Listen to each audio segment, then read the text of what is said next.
Hi, this is David Bell reading for Sons and Daughters Poetry Journal. I'm going to read a few poems from a collection that I'm currently working on, which are portrait poems, inspired by the work of Gertrude Stein and her poem Would He Like It If I Told Him a Complete Portrait of Pablo Picasso. When I was writing these poems, I wanted to kind of explore the dynamics between the object, the artist, and the viewer. And I had kind of certain figures that I wanted to explore and kind of look at. A few of them changed, a few of them remained the same, but one of them that was always consistent was Charlie Chaplin. He's an interesting figure because he's someone that his personal identity was often marred with his on-screen persona of the tramp, and I ended up writing this poem. It's called "The Tramp: A Portrait of Charlie Chaplin." I yearn for the simple, honest violence of a foot up the rump. At least you knew who to blame, although you'd rarely get it right. Split thrice between the three of us, coming in third as his own look-alike. He's here, they'd say. Well, not them, but him, or more precisely. It is what they would have had him say, outside as himself, or which he portrayed and which they had accepted, which is to say, himself. It is a point to consider the tramp to dollars exchange rate is not what it used to be, but fortunately, dead men don't need much upkeep. Keep up. It is the year 2020. There's one in every corner singing Je la tula, ti la toi. The next poem I'm going to read is another one I kind of struggled with for quite a while. I wanted to capture what would it mean to try and portray a viewer. And of course, in attempting to do that, all you do is make the viewer the object, and once again you become the artist, and the viewer of that piece becomes the viewer. You get the same three kind of step dynamic. So I decided to kind of explore what it was to be a viewer myself, and I ended up writing this poem, which is called "Here's Looking at You, Kid, a Portrait of the Viewer." There is a moment in which the looking image and the writing image pass through one another, photons beaming from my skin and sweat after a hot bath reflected like drops of sweat on clean skin. I'm flattened against you, you're silvering on a sheet of glass in a bronze curved fixture, solid, precise, with dirt in a gap where the glass is fitted, which is also mirrored, framing me. Some of the earlier work I did, in which is actually published in Sons and Daughters, was to do with my hometown of Prudhoe. I think hometowns are often fascinating for many writers. You know, in your youth, you often dislike them, and in adulthood, fascinated by them. And my hometown, like I say, it was Proto, and where I grew up was a small cul-de-sac called Proto, which was situated just below Proto Castle. Proto has a castle situated sort of in the middle of the town. There's kind of and surrounds it a forest, and then outside of that the town kind of circles it somewhat. And I kind of, in this poem, I wanted to explore sort of personal, local, and imagined histories within that space. And I wrote this poem called Amongst Proto Castle Playfully. It's in 5 parts, and I'll kind of break those up and talk a little bit about it in between. This is part 1. Into the backward thicket, through the leaves and branch-tangled crisp packets twisted with thorns, lit by daybreak's god rays, larking amongst the green distraction of the pastoral veiled timberlands hung high up in the trees' smokeless canopy covering these, entering adolescence without regard, clamber thistle-spiked, or red-raising nettle-touch, hidden in holes of broken lumber, growing bored but never wanting to be found till tags scale and scramble over all puncturing up to that always intended destination. Over the history of Proto Castle, it often changed hands and was used for different. It was a castle at one point, obviously used as a fort, And at other points later on, it became a kind of hotel, a very kind of bourgeoisie space. You could go on holiday, which I always found quite interesting because Proto itself has always been a very working class area, and especially in the 1950s. At the time, there would have been kind of ex-miners. I think it would have been, so it would have been kind of high levels of unemployed surrounded this very posh hotel. And it kind of, when I was younger, we often used to make our way into the castle. This is after it had, been taken over by English heritage.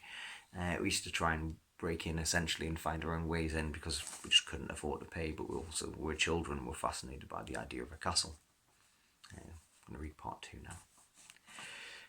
Leaves peel back, unwrapping the castle garden enclosure, revealed to tree roots wincing at the light binds left at the foot of hills as eyes adjust to perfect green sheen algae. These little lakes are a lovely sight I imagine slinking amongst, close to water's edge, beneath the noses of former inhabitants at Elevenses, tasting the grass to whistle, finding it too rich, too glossy, this which lurks beside plots upon plots past, feeding until all snug and tucked away amongst the cracks where all of Prud's ridge are present.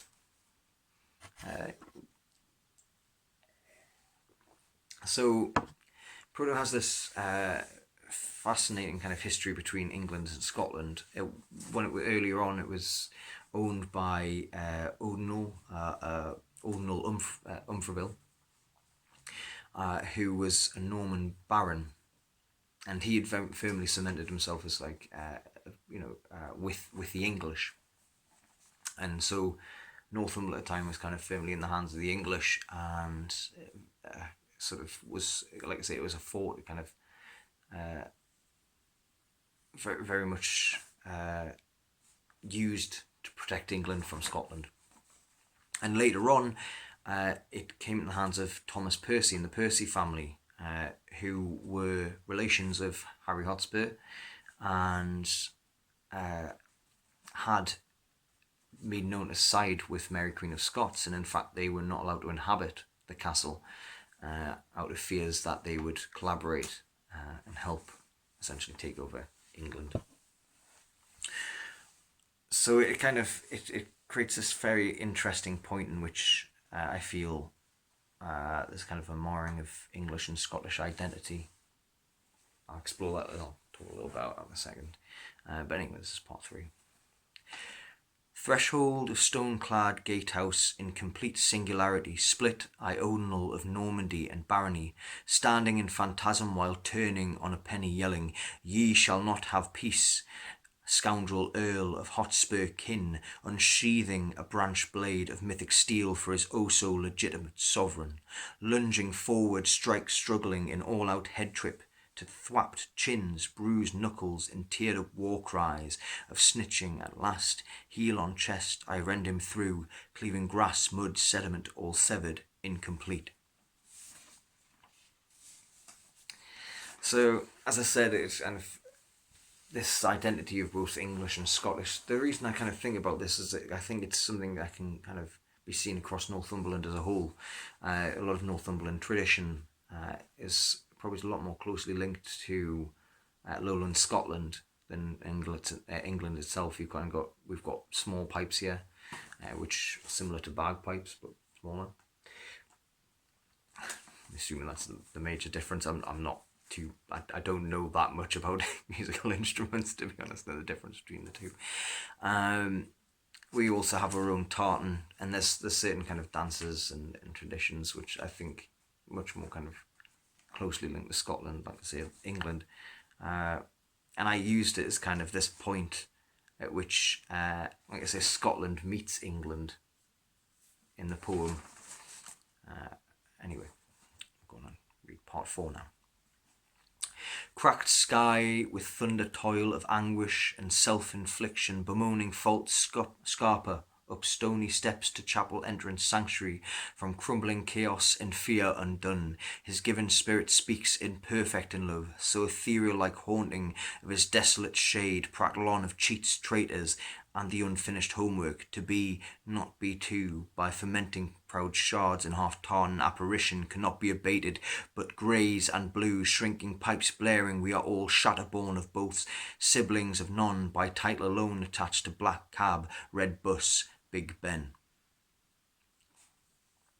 As I said before, me and my friends would often sneak into the castle when we were younger, and one of the things we'd often do was, you kind of get those historical acts. Everyone plays knights and heroes and that kind of thing. And I suppose the whole point of this poem, it situates itself around a battle, an imagined fight between Thomas Percy and O'Donnell Umfraville, ending with Percy being struck down and O'Donnell sort of being upset by this, feeling a loss. And I kind of feel like, in sort of having this, Northumberland as English, I think there is something lost in that. I don't know,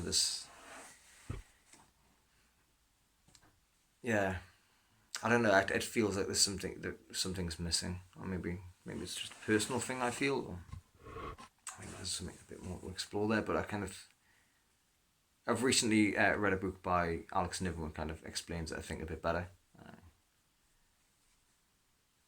But that, never mind. I digress. This is the last one. At the edge of Dimmet, time comes, called by a christened branding, a point of return tracked through the flattened weeds and broken bracken, led back to smoke-scented carpet lay, at the foot of home cloaking, domesticity, death and regret to nothing, but bath, bed, and love you, mum. Sent off all silently unaware of left behind, stick wood swords lay it turned over, log stamped, grass imprinted, lakeside, foot punched, stone signatures, crevice thick and filled, a gaping grows all around in this fissure, marking is marked. Thank you very much for listening, and I hope you enjoy it, and check out everything else on Sons and Daughters. There's some fantastic poetry. Thanks.